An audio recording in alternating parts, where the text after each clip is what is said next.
Public backlash against CEO Elon Musk's political positions. Tesla just continues to disappoint. Is this, all because of Elon Musk's other activities? Or, have the sort of, first adopters already filled their garages? Sales are down 50% year over year. China sales were down 50%. In the last couple of months, though, the stock's just been obliterated. Tesla is taking the biggest hit, down 6%. That's not the only potential headache for Elon Musk. Leaders in Canada are going after his ventures.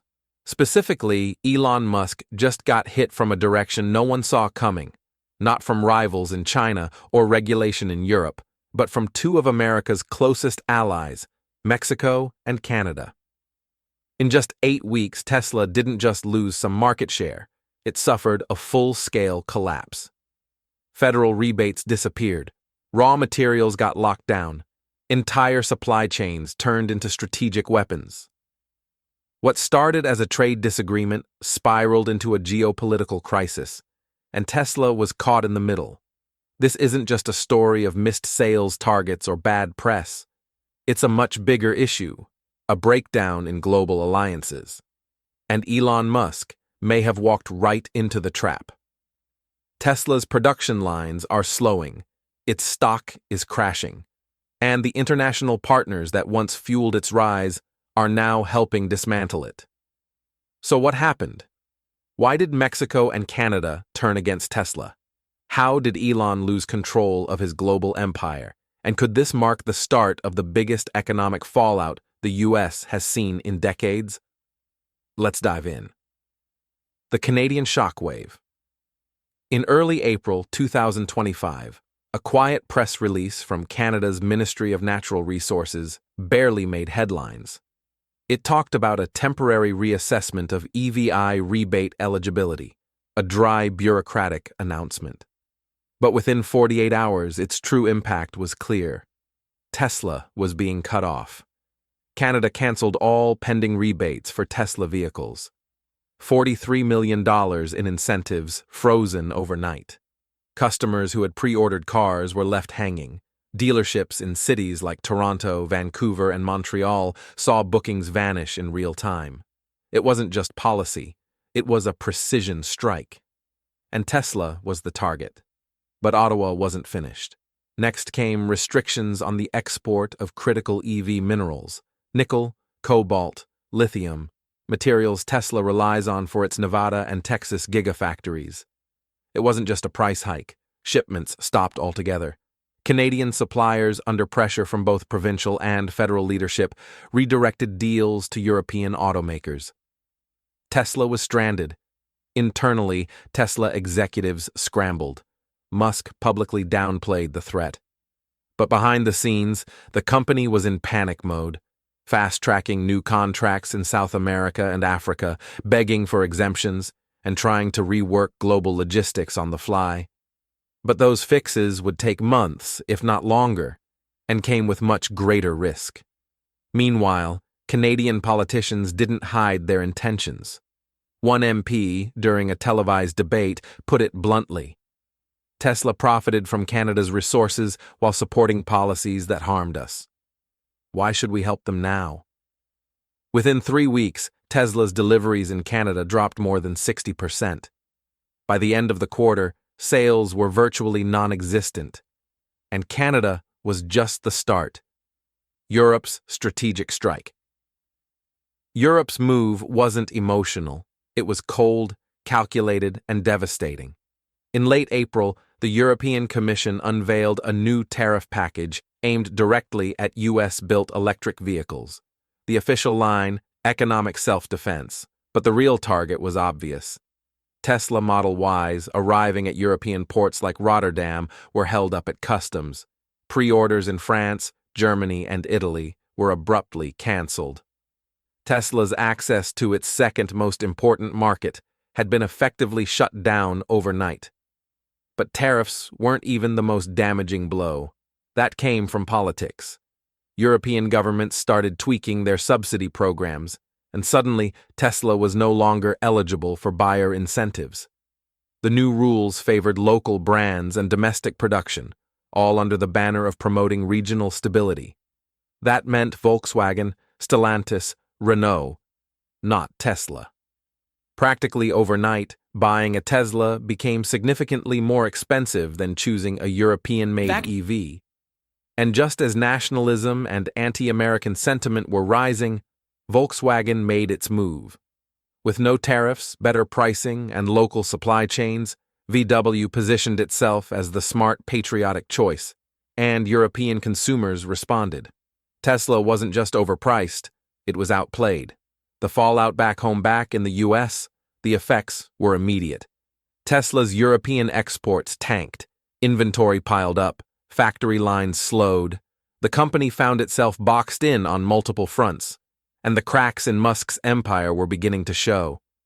What started as subtle policy changes and quiet legislative tweaks has become a full-blown crisis. Mexico and Canada may have delivered the first punches, but the global dominoes are now falling, and Tesla, once a symbol of unstoppable American innovation, is suddenly looking very vulnerable.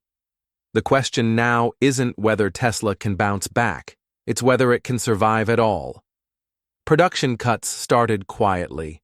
Logistics teams saw the first wave of layoffs, but the real story was in the numbers.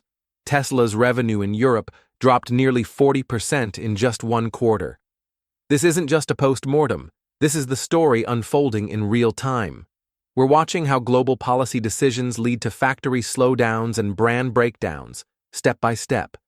If you're trying to stay ahead of it all, this is your playbook. Despite the warning signs, Elon Musk didn't back down. He pointed fingers at protectionism and blamed international bureaucracy.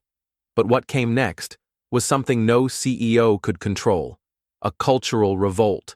And it started right at home, the brand that broke itself. Tesla's downfall didn't come from competition. It didn't come from tariffs or trade wars. It came from the very top, from Elon Musk himself. While Tesla was struggling, factories halting, markets closing, investors pulling out, Musk went on the offensive. Not behind the scenes, not with strategy, but publicly and loudly online. It started during an interview where he was asked whether Tesla could survive the growing backlash from Canada and Europe. His response, "If you don't like the volatility, don't buy Tesla." It wasn't reassurance, it was arrogance, and it sent shockwaves through Wall Street. Instead of calming tensions, Musk jumped on Twitter, mocking regulators, accusing Canada of economic treason, and claiming Europe was in bed with legacy automakers. He posted memes. He hurled insults, and in doing so, he didn't just push away governments. He pushed away his own customers. Videos began surfacing of Tesla owners vandalizing their own cars, spray painting "traitor tech" across the hoods. Dealerships, especially in swing states, reported slashed ad budgets, mass cancellations, and protests out front. And it wasn't just one side of the aisle turning on Musk. Conservatives questioned his overseas manufacturing and erratic leadership. Progressives saw him as another billionaire drunk on power. Independents saw only chaos. Tesla fan forums, once digital shrines to Musk's vision, grew quiet. "We believed in the mission," one user posted, "but this isn't a mission anymore. It's a meltdown." Inside the company, board members urged caution. Investors begged for silence, but Musk doubled down. "People want the truth," he said. But what they got was volatility, vitriol, and paranoia. By the end of the quarter, Tesla's brand wasn't just tarnished, it was toxic. Loyalty had turned to resentment. The dream had become a meme, the revolt at home. While Musk was unraveling online, something more dangerous was building inside Tesla's own factories. It didn't start with protests. It started with quiet signs. A missed bonus here, an unscheduled overnight shift there. Supervisors avoided questions about potential layoffs. Morale started to crack.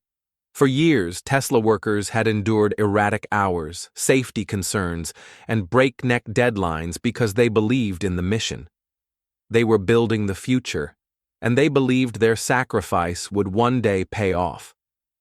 But by spring 2025, that promise felt hollow.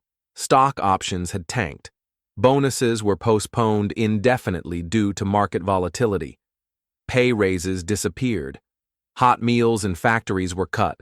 Counseling services were canceled. The message was clear: loyalty no longer paid. That's when things broke. In Austin, workers on the battery line walked out mid-shift. In Sparks, Nevada, managers quietly started prepping severance packages. In Fremont, Tesla's first factory, anonymous videos surfaced of robots malfunctioning, missing safety guards, and exhausted technicians working 16-hour shifts. The clips went viral. Messages were scrawled on whiteboards and posted on break room walls. "We built it. We deserve better. Elon got his billions. We got burnout." Workers weren't just angry. They felt betrayed. Layoffs began spreading through departments: battery production, logistics, software teams, all while rival companies like Rivian, Lucid, and Hyundai swooped in, offering better hours, higher pay, and respect. Tesla's production lines slowed. Attrition rates skyrocketed, and something that Elon Musk had kept at bay for years finally gained traction. Union organizers came back, this time with real momentum. Rallies broke out across Ohio, Michigan, and California.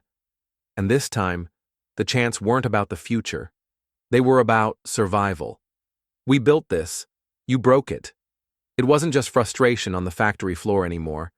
It was a full-blown revolt. And it was the one thing Elon Musk couldn't deflect with a tweet.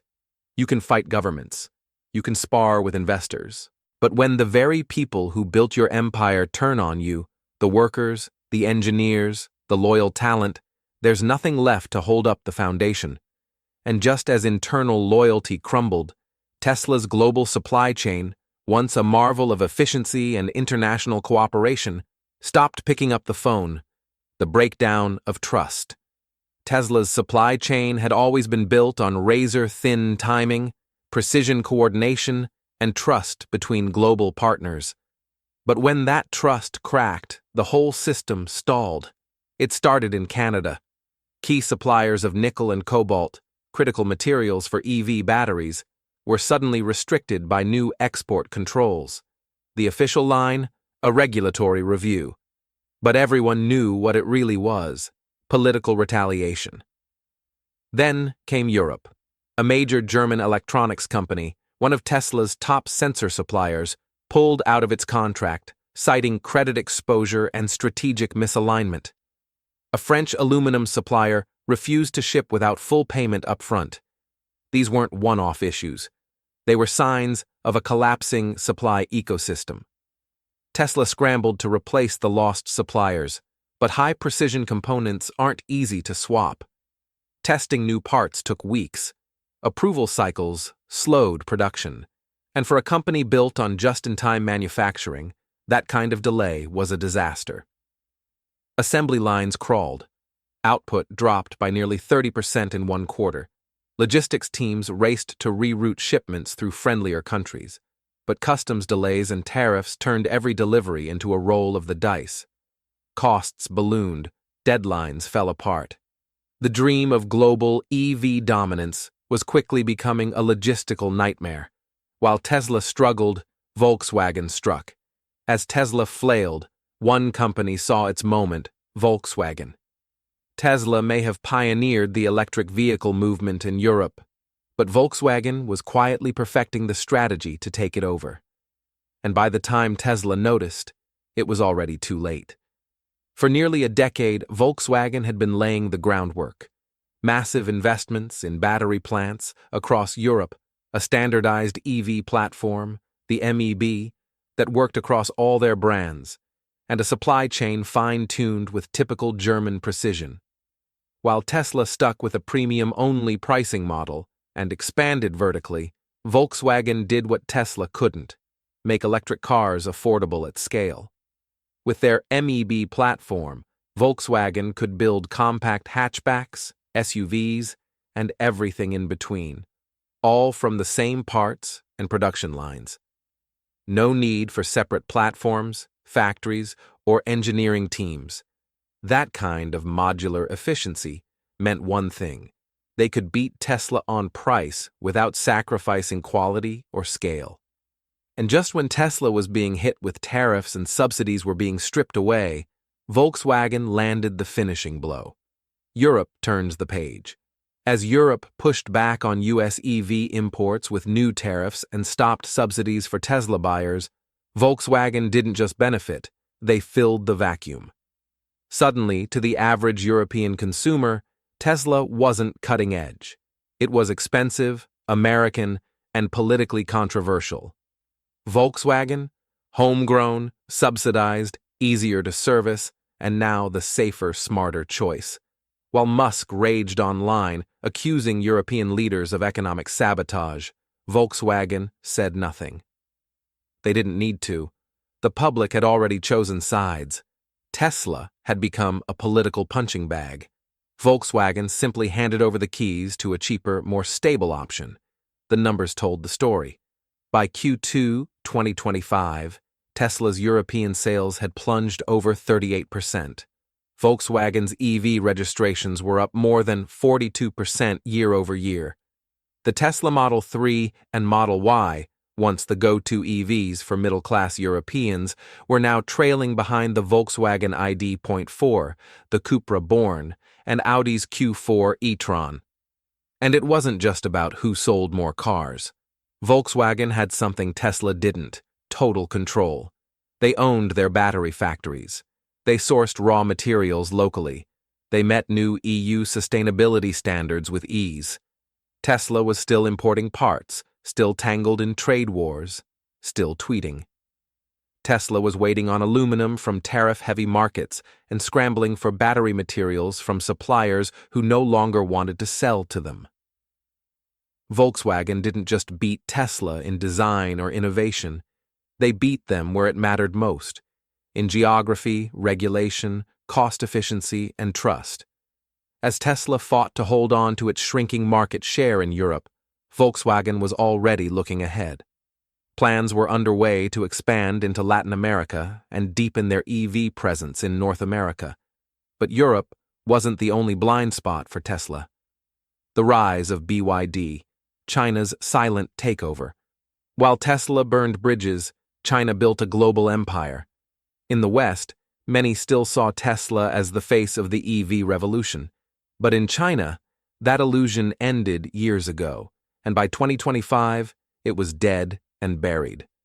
Because while Tesla was caught up in trade wars, public backlash, and internal chaos, BYD, Build Your Dreams, was executing a flawless global takeover.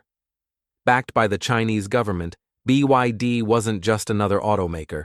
It was a vertically integrated powerhouse. While Tesla depended on international suppliers for crucial components, BYD built everything in-house, from batteries and chips to body parts and software. That level of control wasn't just efficient. In a world of trade disputes and supply chain disruption, it made BYD nearly unstoppable. So when Canada and Europe cut off Tesla's access to nickel, cobalt, and lithium, BYD simply tapped into China's domestic reserves. When US-China tensions threatened global supply lines, BYD didn't flinch. It had already prepared. But their most brilliant move? Their export strategy. As Tesla's prices surged due to tariffs and shipping costs, BYD flooded global markets, Asia, Africa, Latin America, with affordable, reliable EVs. They offered performance, low maintenance, and value that Tesla couldn't match. Governments responded fast. Brazil, Thailand, and South Africa rolled out tax incentives specifically for BYD models. Local governments rewrote contracts to prefer Chinese EVs in their fleets. Charging infrastructure and mass transit partnerships followed. And in a twist of irony, BYD started showing up in the very regions that once celebrated Tesla. In Canada and Europe, BYD secured fleet deals with public agencies. In Mexico, they opened negotiations to expand manufacturing. And in the US, BYD didn't even have to sell cars directly. Their dominance in battery production and electric buses was already shaping municipal transit systems. Tesla's once untouchable image as the pioneer of EV innovation was quietly being replaced by something far more dangerous: irrelevance. While Musk battled critics on social media and fired off tweets at world leaders, BYD kept building. They quietly surpassed Tesla in global EV deliveries. They locked in long-term mineral deals in Africa. They earned the trust of emerging economies that Tesla never paid attention to. And then came the shift, a psychological one. BYD was no longer catching up. It was leading. It became the brand that governments trusted, that companies wanted to partner with, and that consumers around the world could actually afford. Tesla pioneered the dream, but BYD mass-produced it. The final blow, the Saudi shift. Just when it seemed Tesla might have one loyal partner left, it didn't, because the Saudis flipped, and Tesla never saw it coming. Elon Musk had long assumed that Saudi Arabia, especially through its public investment fund, PIF, would remain a silent supporter of Tesla's rise. After all, the Saudis had invested heavily in the EV and clean energy markets, often choosing to overlook Musk's controversial behavior. But in 2025, that quiet support turned into strategic betrayal. It began with Lucid Motors, a direct Tesla rival. The PIF already held a major stake in Lucid, but as Tesla stumbled, they moved fast. The Saudis injected another $3 billion into Lucid, accelerated factory expansions within Saudi Arabia, and rolled out major tax incentives to attract global automakers into partnerships with Lucid's battery and software divisions. At the same time, Tesla's supply chains were breaking down. Lithium, nickel, and rare earth metals were now being routed through Saudi intermediaries under new contracts that deprioritized or outright excluded American buyers. The Saudis had shifted. They weren't just funding the EV revolution anymore. They were strategically weaponizing it, and they weren't being subtle about it. While Tesla was caught in the crossfire of global politics, market chaos, and internal dissent, Volkswagen was dominating Europe. BYD was taking over the world, and Saudi Arabia was quietly rewriting the rules. Tesla didn't just lose market share, it lost control of the future it helped invent.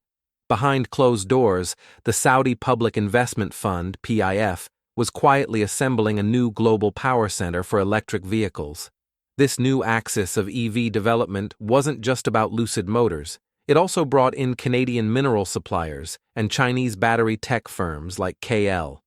The objective was clear: cut Tesla out, control the future of battery production, and offer the world a cleaner, more reliable alternative. Better funded and more stable alternative. It was more than a business pivot. It was a symbolic break.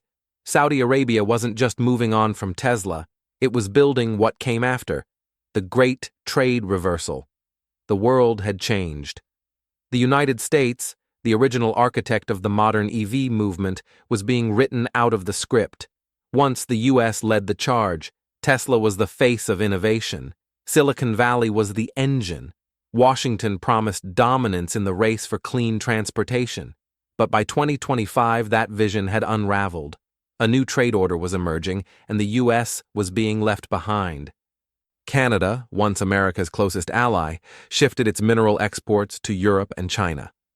Germany and France rewrote their EV strategies to shut out US brands. Latin America inked new clean energy deals with China. Even neutral countries like Australia began to distance themselves from US manufacturers.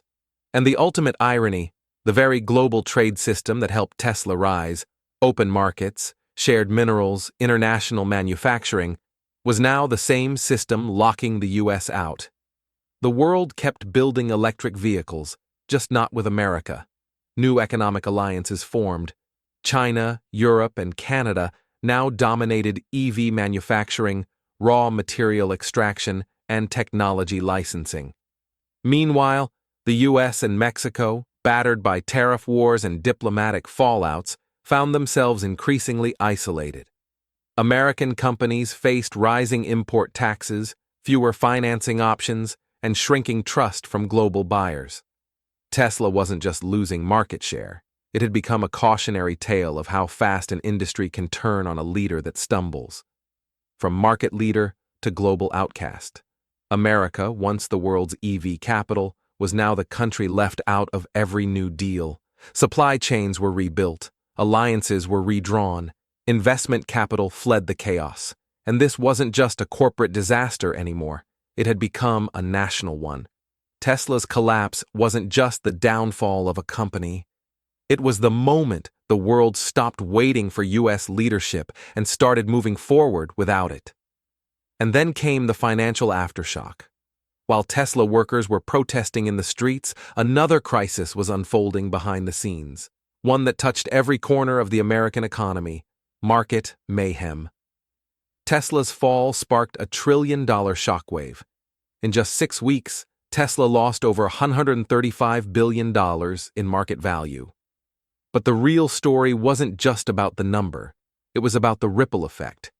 Because Tesla wasn't just a tech company, it was a symbol, a bellwether, and a foundation stone in the portfolios of millions of everyday Americans. It wasn't just risk-happy traders holding Tesla stock. Pension funds were in, ETFs were in, government-backed investments were in. So when Tesla began to nosedive, it didn't just hurt Elon Musk, it wiped out retirement savings. By late March, the Dow dropped more than 9%. The S&P 500 lost over $1.2 trillion in total value. Analysts compared it to a canary in the coal mine, a warning that the entire tech sector was under siege. Banks began tightening credit. Real estate deals collapsed, mortgage approvals plummeted.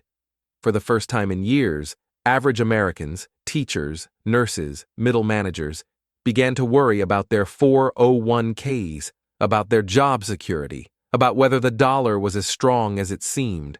And the pain didn't stop at Wall Street. Thousands of businesses tied to Tesla, part suppliers, software vendors, clean energy contractors, were blindsided. Forecasts were slashed. Hiring froze. Even state governments that had offered Tesla generous tax breaks were now running the numbers and realizing just how much they had lost. Meanwhile, Elon Musk stayed defiant. In public, he mocked critics and blamed foreign economic sabotage. Behind the scenes, Tesla was in full-blown triage. Emergency funding efforts failed. Lines of credit dried up. Insurance premiums soared, and the markets kept falling. The U.S. economy, already weakened by inflation and international trade disputes, found itself slipping into free fall. This wasn't just the collapse of a brand. This was the unraveling of a vision, and a warning to the rest of the world. When power is built on trust, and that trust is lost, even giants fall fast. Tesla's downfall wasn't just another headline. It had become a contagion. And the worst part, it still wasn't over. But the real nightmare wasn't what America lost at home. It was what the rest of the world had decided to leave behind. The end of influence. This wasn't just the collapse of Tesla. It was the beginning of America's economic exile.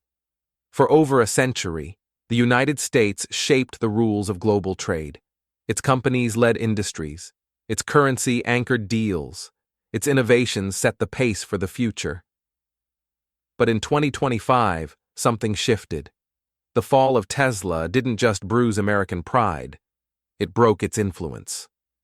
Foreign governments that once leaned on U.S. EV innovation began looking elsewhere.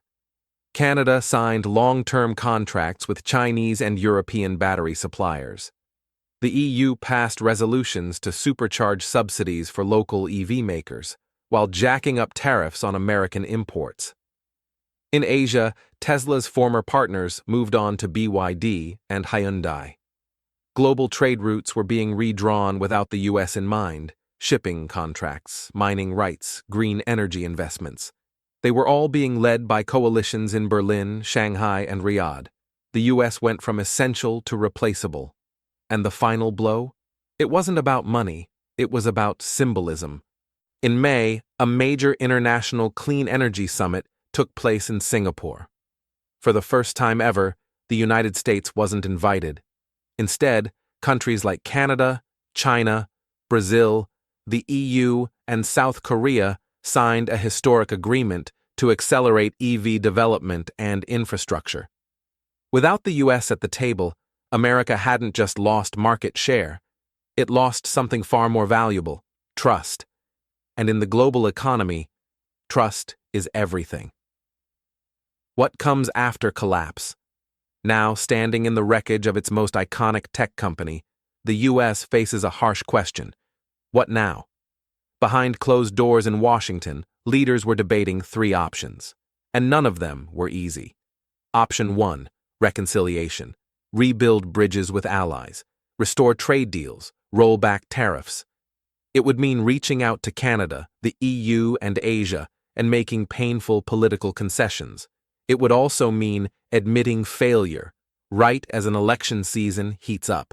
But if done quickly enough, this could bring back some global stability. Option 2, double down on nationalism. Go all in on domestic EV manufacturing, ramp up US-based mining, pour billions into new factories and supply chains. It's bold, it's dramatic, but it takes time, and time is running out. Factories don't appear overnight. Lithium doesn't mine itself. This would be a long road with a steep cost. Option 3, strike deals with authoritarian states. Desperate for quick results, some officials floated a third path: make fast-track deals with countries like Saudi Arabia or Venezuela. Trade access to key materials for political and economic leverage. It would be fast, it would be effective, and it would be risky. Relying on unstable regimes could expose the US to new vulnerabilities, the kind it hasn't faced in decades. No matter which path is taken, there's no clean way forward, and every day without action just makes things worse. This isn't just about trade anymore, or even about Tesla. It's about America's place in the world. The electric vehicle revolution is moving forward, with or without the US. And right now, the rest of the world isn't waiting, because what's really gone isn't just Tesla, it's trust. And once trust is gone, there's no quick comeback. So what do you think? Was this the breaking point? Drop your thoughts in the comments. And if you want more deep dives like this, hit like, smash that subscribe button, and stay tuned. We're just getting started.